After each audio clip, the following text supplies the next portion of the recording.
हमने पिछली वीडियो में वेद को आधार मानकर ये बताया था कि परमात्मा हमारे हृदय में रहता है। इस विषय को लेकर के अनेक मेरे पास प्रश्न आए। कई व्यक्तियों ने वैसे भी पूछा। उन्होंने कहा कि जब परमात्मा मनुष्य के हृदय में रहता है तो वो मनुष्य को पाप कर्म करने से रोकता क्यों नहीं, और जब परमात्मा प्रत्येक मनुष्य के हृदय में है तो इस दुनिया में इतना नरक क्यों है, इतना पाप क्यों हो रहा है।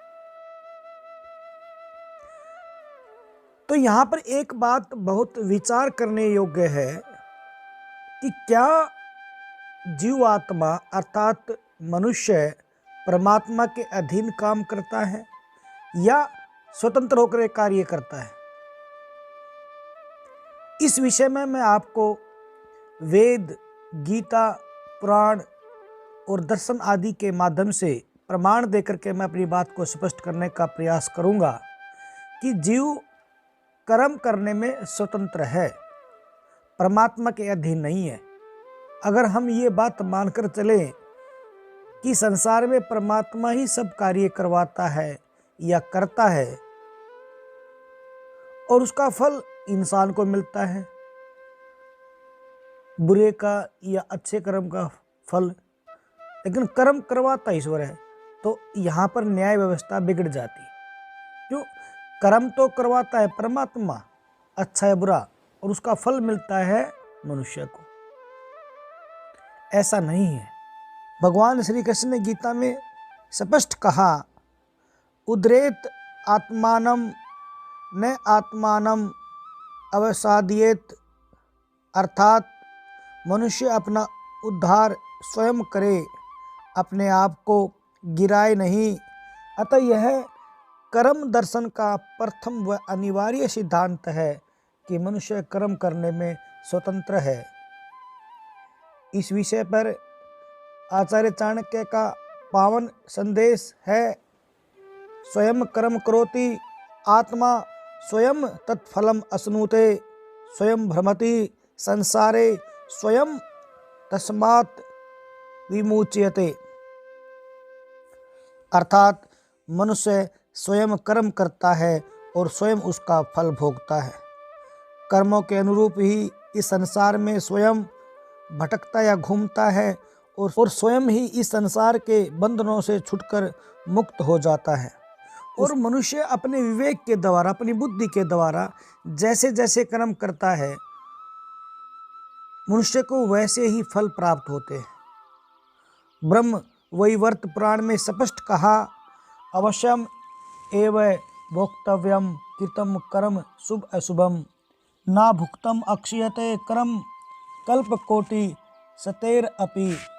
अर्थात किए हुए अच्छे या बुरे कर्म का फल अवश्य भोगना पड़ता है। बिना भोगे हुए कर्म का नाश सैकड़ों करोड़ कल्प तक भी नहीं होता। और योग दर्शन के अनुसार कुछ कर्मों का फल इसी जन्म में और कुछ कर्मों का फल अगले जन्म में मिलता है। इसलिए परमात्मा ने सृष्टि के आदि में जीवात्मा के कल्याण के लिए, जीवात्मा के मोक्ष के लिए वेद ज्ञान दिया और कहा, कुर्वन्य वे कर्माणि जिजीविषेत स्तम समा, कि हे मनुष्य तू इस संसार में शुभ कर्म करता हुआ 100 वर्ष जीने की इच्छा कर।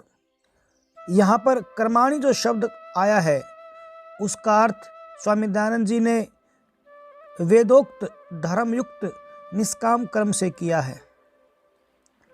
अर्थात मनुष्य को शुभ कर्म करने चाहिए। अगर वो अशुभ कर्म करता है तो उसे उसी प्रकार का फल मिलता है। लेकिन यहाँ पर एक प्रश्न फिर आता है कि जब परमात्मा मनुष्य के हृदय में बैठा हुआ है तो उसे रोकता क्यों नहीं। परमात्मा मनुष्य को रोकता है। जब हम कोई गलत कार्य करते हैं उस समय हमारे मन में एक भय पैदा होता है, लज्जा या संशय उत्पन्न होता है। वो उस परमात्मा की ही आवाज़ है। हम आम भाषा में कहते हैं कि वो आत्मा की आवाज़ है। और आत्मा और परमात्मा दोनों साथ साथ हृदय में रहते हैं तो वो परमात्मा की आवाज़ होती है। लेकिन मनुष्य अपने बुरे कर्मों के प्रभाव में आकर के उस आवाज़ को दबा देता है और बुरे कार्य में प्रवृत्त हो जाता है और बुरे कर्मों में लग जाता है।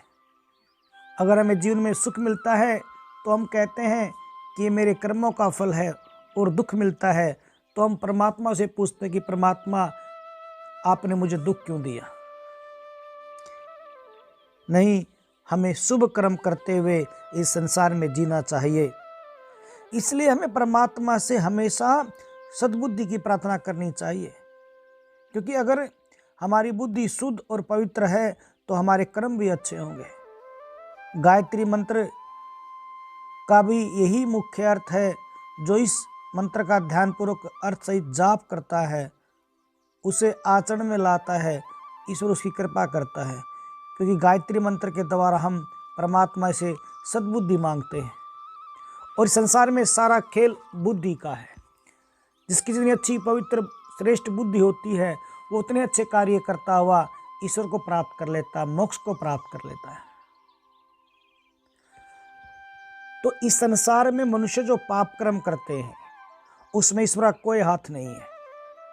अगर परमात्मा अपने अधीन करके सभी मनुष्यों से कार्य करवाता तो फिर मनुष्य की अपनी इच्छा कभी पूरी नहीं होती। वो तो एक कठपुतली बन के रह जाता, वो तो एक रोबोट की तरह काम करता। लेकिन यही विशेषता है, कर्ता स्वतंत्र है अपने कार्य करने में, अपनी इच्छाओं को पूरा करने में, लेकिन हाँ, उसका फल प्राप्त करने में परतंत्र है। उस व्यवस्था का मालिक परमात्मा है। कर्म करने का अधिकार कर्ता को है, लेकिन उसका फल अच्छा या बुरा उसे परमात्मा देगा। गीता में श्री कृष्ण जी स्पष्ट कहते हैं, कर्मण्य वे अधिकारस्ते माँ फलेषु कदाचन, कि हे अर्जुन, तेरा कर्म करने में अधिकार है, उसके फल में नहीं। इसलिए हम सबको अपना पवित्र जीवन व्यतीत करना चाहिए, ताकि हमारे किसी कार्य से किसी को भी पीड़ा ना हो। हमने ये छोटा सा प्रयास किया, ये बहुत विस्तृत विषय है। आपका कोई और भी प्रश्न अगर आपके मन में आता है तो आप पूछ सकते हैं। जितना मेरा बुद्धि सामर्थ्य है उसके अनुसार मैं आपके प्रश्नों का उत्तर देने का प्रयास करूंगा। अगर आप चैनल पर नए हैं तो कृपया चैनल को सब्सक्राइब करके बेल आइकन को अवश्य दबाएं। ईश्वर आप सब